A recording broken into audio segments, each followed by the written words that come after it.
السلام عليكم ورحمة الله تعالى وبركاته. متابعينا الكرام، متابعي قناة عالم الأسعار، يا رب تكونوا بخير وبصحة جيدة. ما تنسوش تشتركوا في القناة وتفعلوا زر الجرس. عاجل وفاة نجل الشيخ عبد الباسط عبد الصمد وموعد صلاة الجنازة بمسجد مصطفى محمود. إن لله وإنا إليه راجعون. أعلن الشيخ ياسر عبد الباسط عبد الصمد ببالغ الحزن والأسى عن وفاة نجل الشيخ عبد الباسط عبد الصمد في خبر أحزن قلوب عشاق التلاوة القرآنية في مصر والعالم العربي. وجاء الإعلان صباح اليوم الجمعة الموافق 31 أكتوبر 2025 ليرسم حالة من الحزن العميق على مواقع التواصل الاجتماعي، خاصة بين تلاميذ ومحبي عائلة القارئ الراحل الشيخ عبد الباسط عبد الصمد، أحد أعلام التلاوة في التاريخ الحديث. تفاصيل إعلان وفاة نجل الشيخ عبد الباسط عبد الصمد.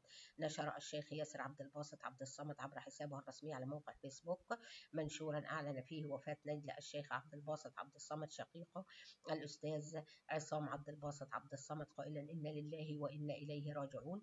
بقلوب مؤمنة بقضاء الله وقدره ننعي فقيدنا الغالي الأستاذ عصام عبد الباسط عبد الصمد، الذي انتقل إلى رحمة الله تعالى اليوم الجمعة 31 من أكتوبر 2025. وقد تفاعل الآلاف من متابعيه بالدعاء بالرحمة والمغفرة، وأنهالت التعليقات التي تستذكر مكانة العائلة الكريمة في نشر القرآن الكريم وتلاوته بصوت عذب خالد.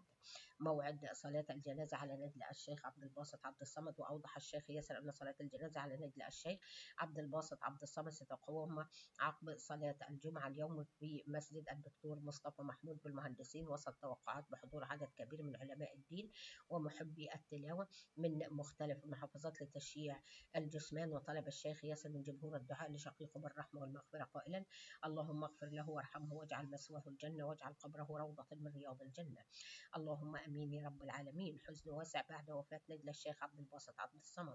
انتشر خبر وفاة نجل الشيخ عبد الباسط عبد الصمد بسرعة كبيرة عبر مواقع التواصل الاجتماعي، حيث تصدر اسم الفقيد محركات البحث خلال ساعات قليلة من إعلان الوفاة. ونعى عدد من طلاب الأزهر الشريف والمقرئين والإذاعيين الفقيد بكلمات مؤثرة، مشيدين بدور عائلة عبد الباسط عبد الصمد في الحفاظ على تقاليد التلاوة المصرية الأصيلة.